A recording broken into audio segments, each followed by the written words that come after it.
Russia আয়তনের দিক দিয়ে পৃথিবীর সবচেয়ে বৃহত্তম দেশ। পৃথিবীর মোট স্থলভাগের প্রায় 11% জুড়ে রাশিয়া বিস্তৃত।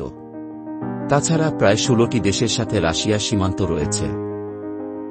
যুগে যুগে রাশিয়ার এই বৃহৎ ভূখণ্ডে প্রচুর চাঞ্চল্যকর ঘটনা ও কর্মকাণ্ড ঘটেছে, যা আপনাদের অবাক করে তুলবে।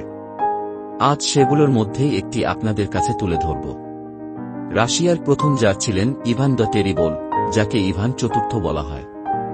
জার বলতে মূলত রোমান সাম্রাজ্যের শাসকদেরকে বোঝানো হতো। এটি নিয়ে ভিডিওর পরবর্তী অংশে কথা বলব। তার জন্ম 1530 সালের 25শে আগস্ট।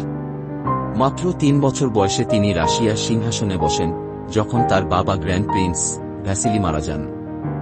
ওই সময় রাশিয়ার শাসক হওয়ার কেবল একটাই মাধ্যম ছিল, তা হল পূর্ববর্তী শাসকের উত্তরাধিকারী। ইভান ছিল তার বাবার একমাত্র উত্তরাধিকারী। তাই মাত্র 3 বছরের শিশু ইভানকেই তৎকালীন রাশিয়ার গ্র্যান্ড প্রিন্স ঘোষণা করা হয়। এত অল্প বয়সে সিংহাসনে বসা ইভানের জীবনে কোনো আশীর্বাদ হয়ে আসেনি। তার মা এলেনা গ্লিনস্কায়া রিজেন্ট হিসেবে শাসনভার গ্রহণ করেন। কিন্তু 1538 সালে এলেনার মৃত্যুর পর রাশিয়ার অভিজাত শ্রেণীর মধ্যে ক্ষমতার দ্বন্দ্ব শুরু হয়। ইভানের শৈশব কেটেছে ষড়যন্ত্র, সহিংসতা এবং অত্যাচারের পরিবেশে। এই ঘটনাগুলো তাকে একজন সন্দেহপ্রবণ, হিংস্র এবং ক্ষমতালিপ্ত শাসকে পরিণত করে।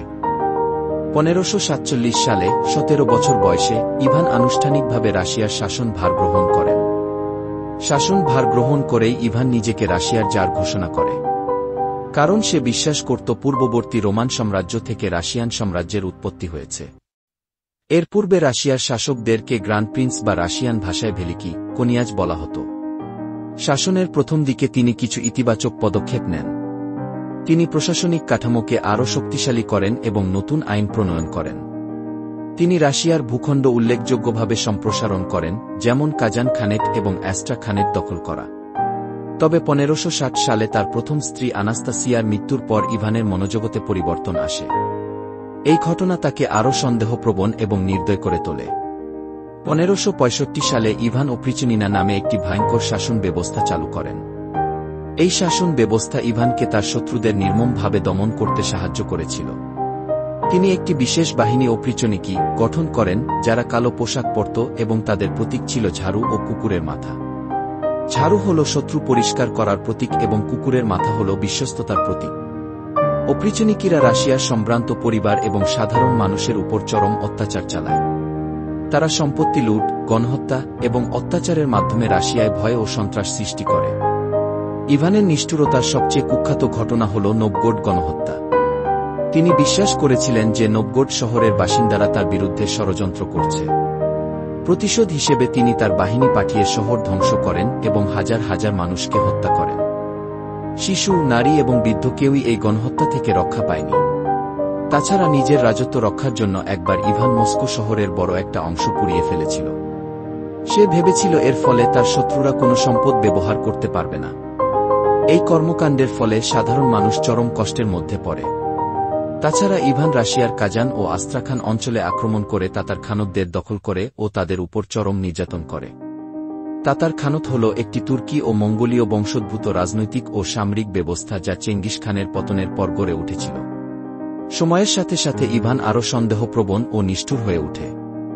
তার নিষ্ঠুরতা শুধু প্রজাদের মধ্যেই সীমাবদ্ধ ছিল না, তার নিজের পরিবারের উপরও এই নিষ্ঠুরতার প্রভাব পড়েছিল। সবচেয়ে মর্মান্তিক ঘটনা ঘটে 1581 সালে।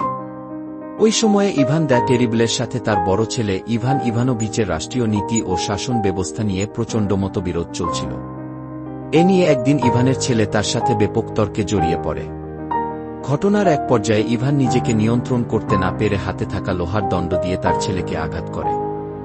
এতে ইভানোভিচ গুরুতরভাবে আহত হয় ও কিছুদিন পর মারা যায়। ছেলের মৃত্যুতে ইভান দ্য টেরিবল ও অনেক অনুশোচনা বোধ করে। তার এই কাজ রাশিয়ার শাসন ব্যবস্থায় উত্তরাধিকার নিয়ে একটি গভীর সংকট সৃষ্টি করে। পরে 1584 সালে 54 বছর বয়সে ইভান মৃত্যুবরণ করেন। ধারণা করা হয় দীর্ঘদিন ধরে বিষক্রিয়ার শিকার হওয়া বা তার শারীরিক অসুস্থতার কারণে তিনি মারা যান। তার মৃত্যুর পর রাশিয়া কি টাইম অফ ট্রাবলস নামে পরিচিত এক অরাজকতার যুগে প্রবেশ করে। ইভান দ্য টেরিবলের জীবন এবং শাসন রাশিয়ার ইতিহাসে একটি যুগান্তকারী অধ্যায়। তার শৈশবের প্রতিকূলতা, শাসনের উত্থান এবং পতন এবং নিষ্ঠুরতা তাকে ইতিহাসের এক বিতর্কিত চরিত্রে পরিণত করেছে। তার শাসন রাশিয়ার সাম্রাজ্য বিস্তার এবং ক্ষমতার কেন্দ্রীকরণে গুরুত্বপূর্ণ ভূমিকা রাখলেও তার নিষ্ঠুরতা এবং অপরাধ রাশিয়ার জনগণের উপর এক গভীর ক্ষতচিহ্ন রেখে গেছে।